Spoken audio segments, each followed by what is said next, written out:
Sei que queria que as coisas fossem diferentes.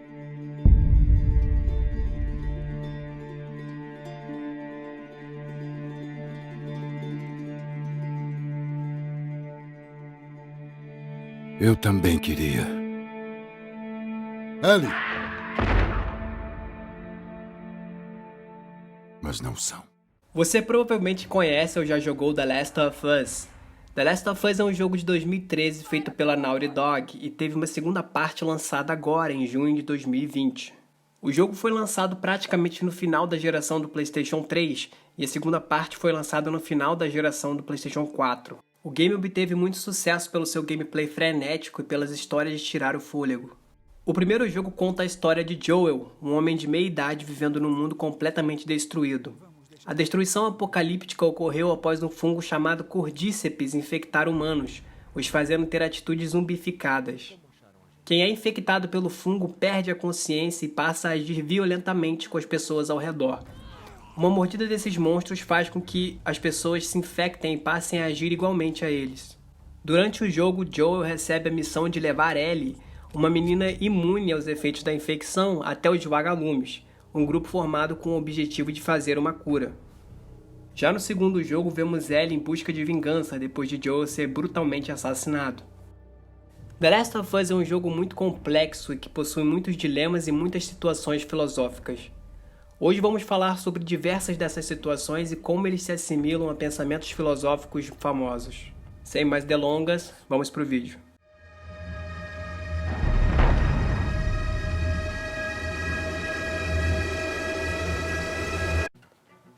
O primeiro pensamento filosófico que se encaixa em The Last of Us é a ideia de contrato social, muito discutida no século XVII. The Last of Us é um belo exemplo de como preceitos morais simplesmente desaparecem ou se tornam muito mais evidentes numa sociedade onde a lei e a ordem não funcionam mais. O mundo pós-Cordíceps The Last of Us é extremamente violento. Não tem nada que você não possa fazer naquela sociedade. Você pode matar quem bem entender, assim como pode morrer. É basicamente um exercício puro de sobrevivência e competição. Essas possibilidades nos reafirmam a filosofia de Thomas Hobbes. Thomas Hobbes foi um filósofo inglês do século XVII. Ele acreditava que o ser humano é egoísta e que todo mundo é movido pelo medo da morte e a esperança de ganhos pessoais. De acordo com Hobbes, todo mundo tem algum interesse exclusivamente egoísta. Isso fica muito claro no jogo, dado que ninguém consegue confiar em ninguém no mundo pós-apocalíptico. Todo mundo tem um interesse egoísta. O Joe é um exemplo claro disso. O interesse do personagem no início do jogo é somente a sobrevivência própria, independente das consequências de suas ações. Durante um momento do jogo, Joe até admite já ter sido o assaltante, alguém que naquele mundo arma emboscadas para as pessoas inocentes e roubam suas roupas e bens materiais. No final do primeiro jogo, o egoísmo de Joe é ainda mais evidente. Quando descobre que Ellie seria morta quando tentasse encontrar uma cura, mesmo com a permissão dela, Joel não permite que isso aconteça, numa tentativa frustrada de protegê-la. Esse tipo de atitude é puramente um interesse egoísta, no sentido de que Ellie poderia ter salvo milhares de vidas. Thomas Hobbes também era um filósofo pró-Estado. Ele afirmava que um Estado e o medo de punição por este poderiam manter as coisas sob controle na sociedade. Essa teoria era chamada de contrato social. De acordo com Hobbes, sem um Estado, ou seja, uma organização máxima controlando tudo, os seres humanos viveriam em guerra, lutando pela sobrevivência. E, obviamente, é de interesse humano sobreviver. Logo, os indivíduos tendem a trocar parte de sua liberdade pela possibilidade de poder viver em harmonia com outros seres humanos. Antes do fungo Cordíceps existir naquela sociedade, existiam organizações máximas de poder, como os países e as regiões. O contrato social prevalecia nessa sociedade. Com o desmoronamento dessas organizações, o contrato social se extingue e as pessoas voltam a usufruir do puro egoísmo e ganância. Quando jogamos The Last of Us, conseguimos encontrar apenas vestígios de uma sociedade que usava do contrato social. Esse tipo de sociedade dava estabilidade para que as coisas pudessem ser feitas e construídas. Tudo isso porque havia uma organização máxima com regras e punições próprias, que traziam tranquilidade. Em The Last of Us, a necessidade de um contrato social é muito evidente.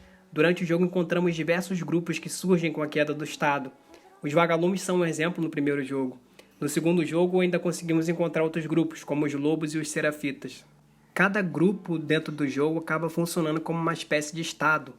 é uma organização com regras e punições próprias, que em troca de parte da sua liberdade, te oferece a possibilidade maior de sobrevivência. É justamente a necessidade das pessoas se juntarem em grupos que comprovam, de certo modo, as ideias de Thomas Hobbes. Thomas Hobbes foi bastante polêmico por trazer a verdade dura de aceitar. Alguns de seus contemporâneos tinham ideias totalmente opostas. Jean-Jacques Rousseau é um exemplo. Rousseau era um filósofo que acreditava que o homem era puro e bom por natureza e que somente a sociedade o corrompia. Essa ideia é completamente oposta ao que acontece em The Last of Us e provavelmente seria oposta ao que aconteceria na vida real. No entanto, não podemos dizer que Rousseau estava completamente errado. A convivência em sociedade não é uma garantia de paz. Mesmo em The Last of Us vemos conflitos internos nos grupos. No The Last of Us vemos Abby entrar em confronto com seu próprio grupo por discordar de diversas regras morais. O problema com a ideia de Rousseau, no entanto, é que Rousseau considerava o homem bom por natureza, sendo que o conceito de bom acaba sendo muito complexo. Hobbes, diferentemente, nunca afirmou que o homem seria mau por natureza, mas apenas um indivíduo que age de forma egoísta para sua sobrevivência. Dessa forma, o contrato social representa muito bem o mundo de The Last of Us.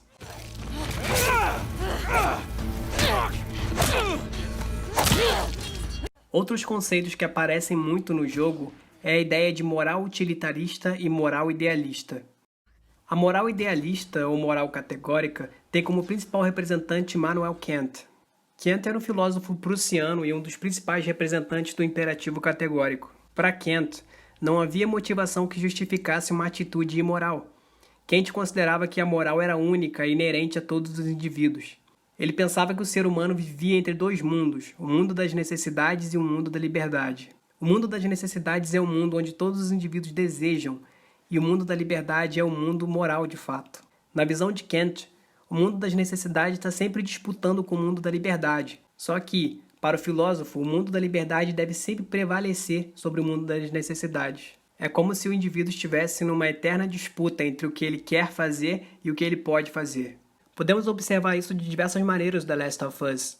Matar um indivíduo é moralmente errado na visão de Kant, mesmo que seja uma necessidade no mundo de The Last of Us. Se todos os indivíduos seguissem as leis morais, de acordo com Kant, ninguém mataria ninguém, ainda que isso fosse necessário para a sobrevivência. Seguindo essa lógica, Joel estaria totalmente correto em não sacrificar Ellie para conseguir uma possível cura. Você estaria moralmente certo independente dos fins daquela ação. Mesmo que a cura pudesse salvar bilhões de pessoas, seguindo a moral categórica, Joel estaria totalmente correto. Joel só quebra essa moral categórica quando mente para Ellie sobre ter salvo a vida dela. Para Kant, uma mentira seria moralmente errada independente das motivações, mesmo que fosse para proteger quem você mais ama. E claro que Joel também quebra essa moral categórica em diversos momentos do jogo, matando centenas de pessoas. No entanto, na visão consequencialista ou utilitarista, Joel estaria completamente correto se ele realmente quisesse levar a Ellie para achar uma cura. A filosofia do utilitarismo foi criada pelo filósofo inglês Jeremy Bentham. De acordo com essa filosofia, uma atitude é considerada moral quando traz felicidade ou prazer, ou falta de dor, para o maior número de pessoas possíveis. Essa corrente filosófica é muito bem representada pelo dilema do trem. Imagine que há um trem num trilho em alta velocidade e que 5 pessoas estão presas nesse trilho. Você não tem a capacidade de parar o trem, mas tem a capacidade de mudar os trilhos para que esse trem mate apenas uma pessoa que está presa no trilho. Seguindo o raciocínio utilitarista, seria moralmente certo trocar o trilho para matar apenas uma pessoa. Mas esse raciocínio nunca é tão fácil. E se a pessoa presa no trilho do trem fosse o seu pai ou sua mãe? Ou ainda fosse um médico muito famoso que pode salvar milhões de vidas?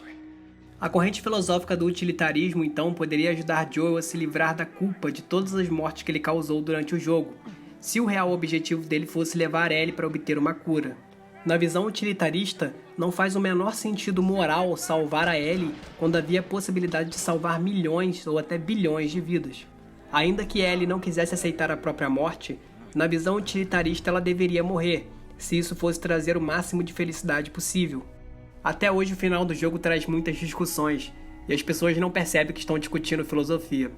Se até hoje a visão idealista e a utilitarista são temas de discussão, não vamos conseguir obter uma resposta certa para a atitude de Joel. Mas o importante é sempre continuar discutindo.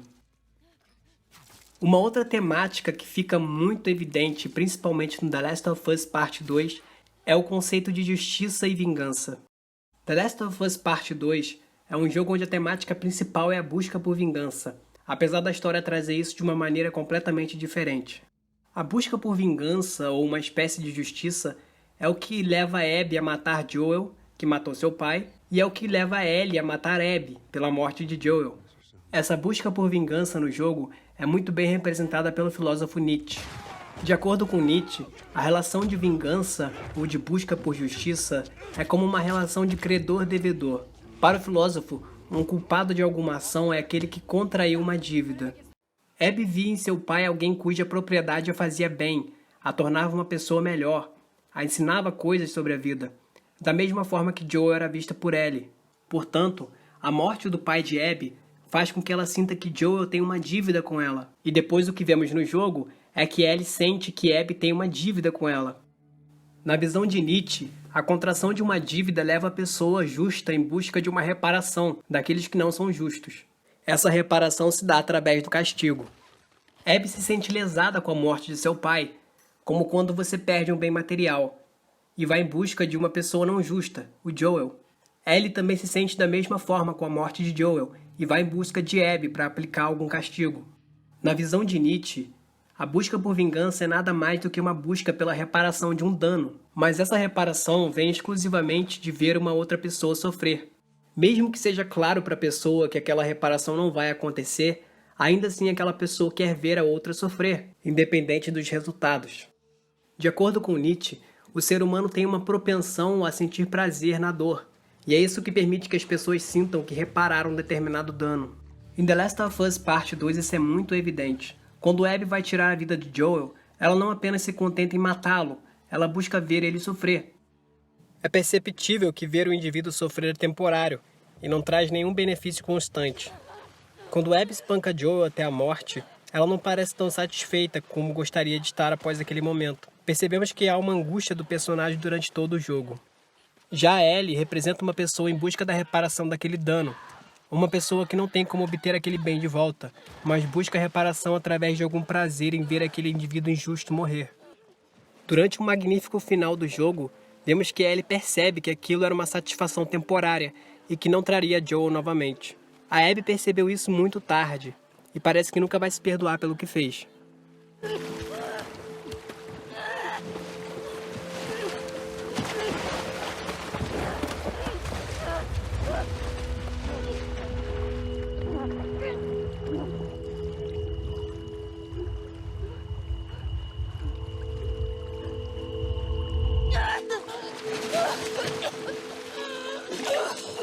The Last of Us é um jogo tão complexo que mostra como a realidade acaba sendo mais complexa do que qualquer outra tentativa de descrição da realidade, mesmo pelos maiores filósofos existentes. O jogo não segue uma corrente moral que faça sentido para todo mundo.